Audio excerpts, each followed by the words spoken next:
Welcome to the 2018 Tax Briefing. My name is Roger Corticus, and I will be your moderator for this year's tax briefing.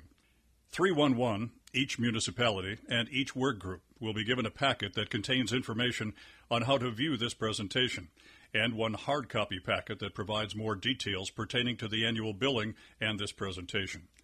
If you have further questions regarding the information within this presentation or your packet, please feel free to contact Bobby Hopkins, Ashley Levy, or Veronica Trice.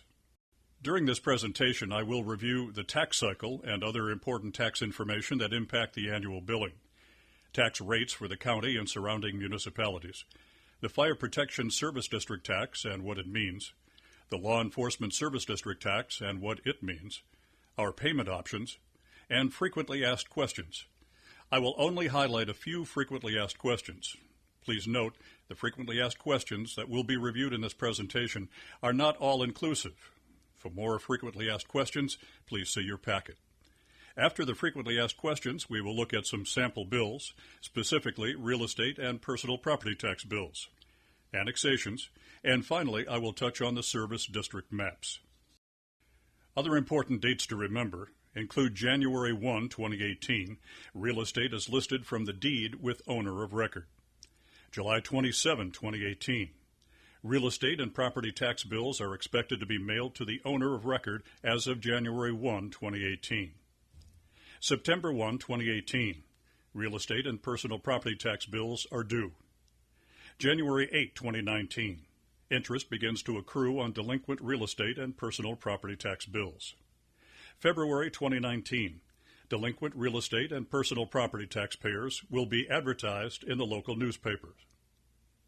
Other important dates I would like to emphasize include the last day to pay without accruing interest, which is January 7, 2019. The interest begin date for 2018 tax bills is Tuesday, January 8, 2019.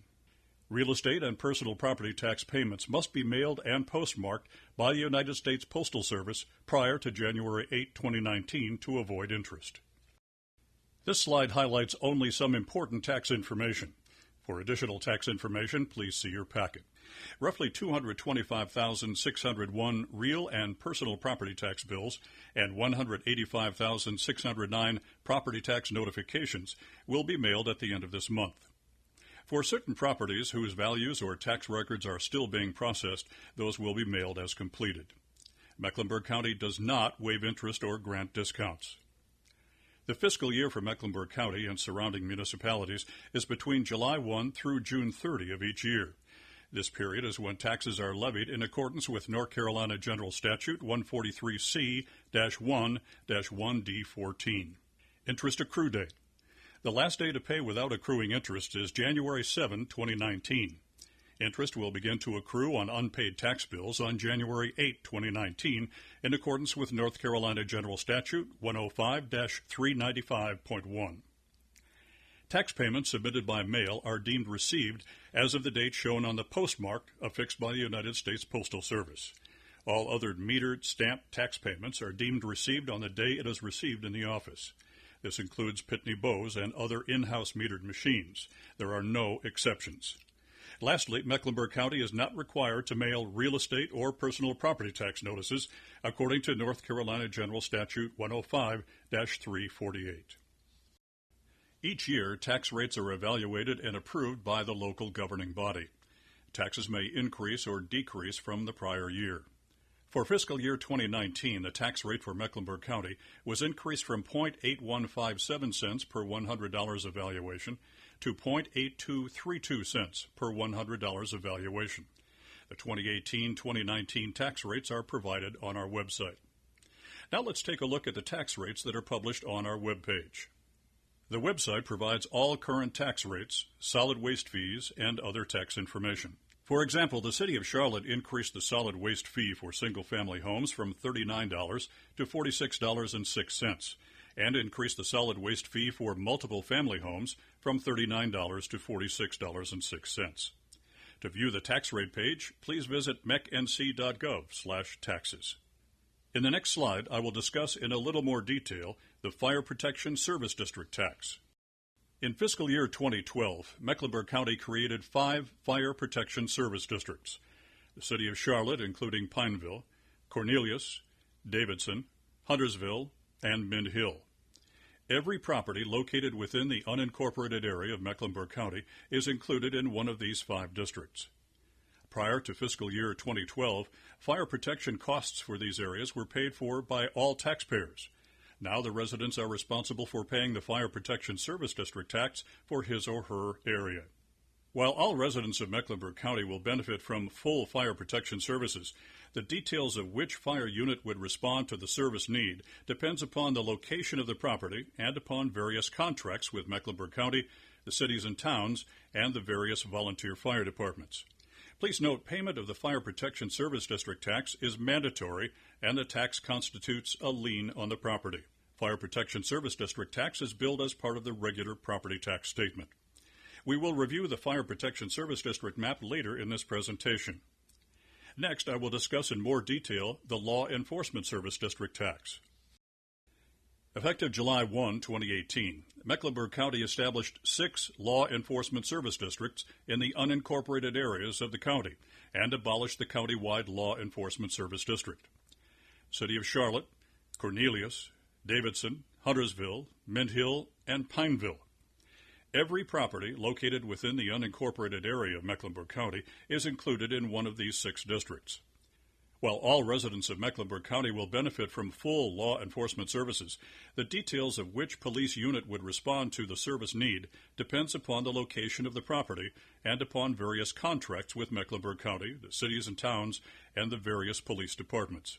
Please note, payment of the Law Enforcement Service District tax is mandatory, and the tax constitutes a lien on the property.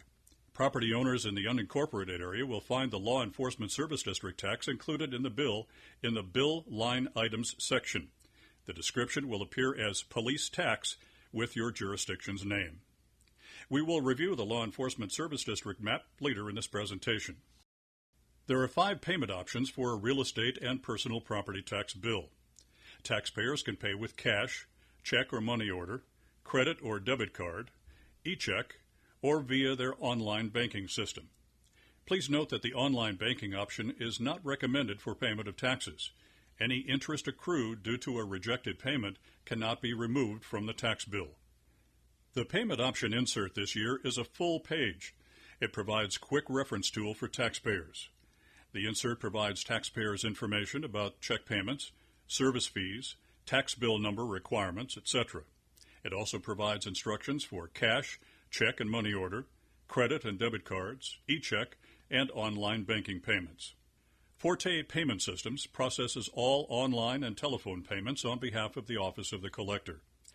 The telephone number to pay by phone is 800-994-1026. The online payment link is mecnc.gov/paytax. With Forte, taxpayers can now pay multiple bills at one time. Taxpayers no longer have to select the type of bill that they wish to pay. If a taxpayer elects to pay by e-check, he or she is required to enter their bank account number twice, which should reduce the number of return checks due to incorrect account information. Forte does charge a standard service fee for all credit and debit card payments. Payment by e-check is free.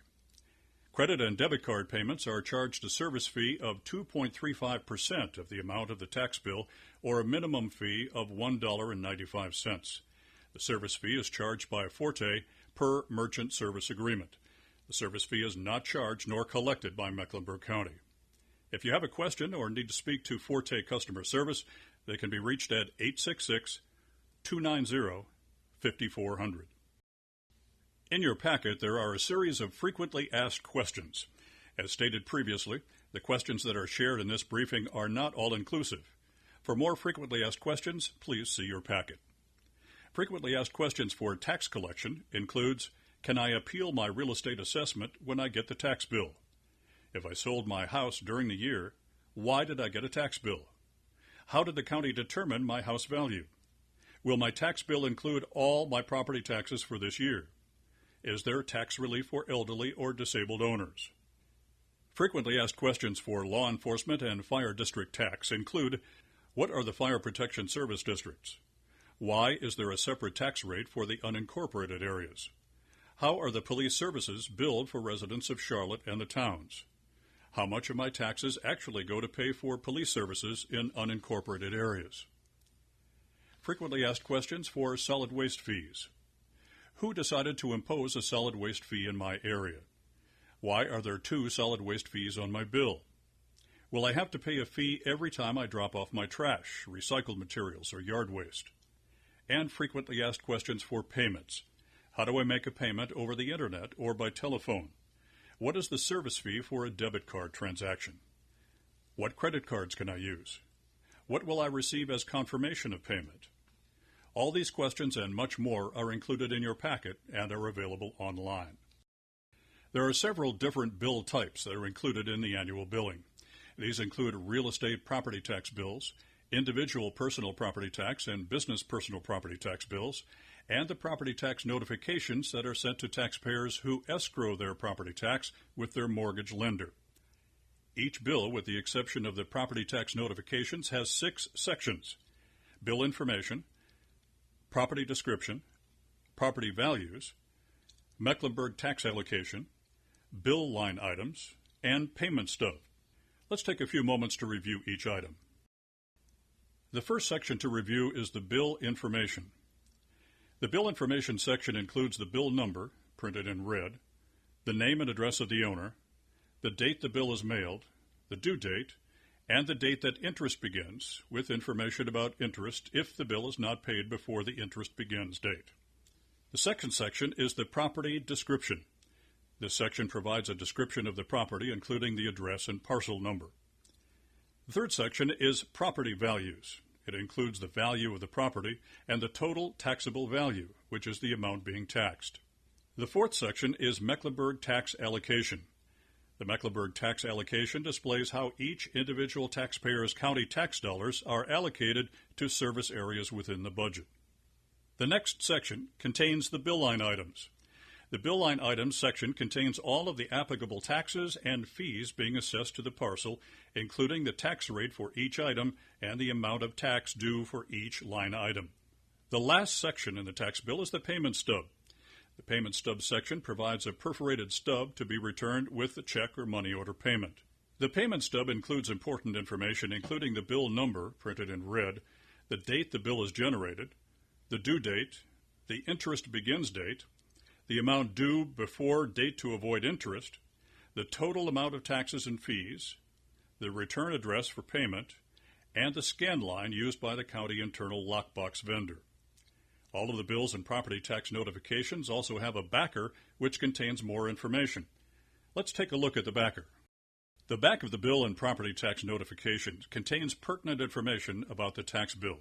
This includes locations where payments can be made in person, and information on appealing the assessed value, tax relief eligibility, interest accrual for late payments, who is responsible for the payment of taxes when property is sold, and contact information for the taxpayer should they have questions. Next, we will look at the annexations from the previous year. Effective June 30, 2018, the Charlotte City Council approved annexations for the following areas: Tuckasegee Airport Area, Old Moores Chapel, Castleford Reserve, Sutton Farms, Berrywick Commons, Byram NC 160, Reedy Creek, Wingate, Rocky River MPV. Let's look at the service district maps. In your packet you will find several maps. These maps depict the areas for municipal service districts, fire protection service districts, and law enforcement service districts. I would like to bring your attention to the municipal service district maps. The following maps show the municipal service districts within the immediate uptown Charlotte area, South End, and the University Service District. For example, Districts 2 and 3 are included in District 1. The tax rates for District 2 and 3 include the tax rate for District 1. The other district map is of the University Municipal District. This map depicts the newly created law enforcement service districts. As a reminder, the Law Enforcement Service District's tax is not new, but the districts are new. Thanks, participants. If you have any questions, contact Bobby Hopkins, Ashley Levy, or Veronica Trice using the contact information on your screen.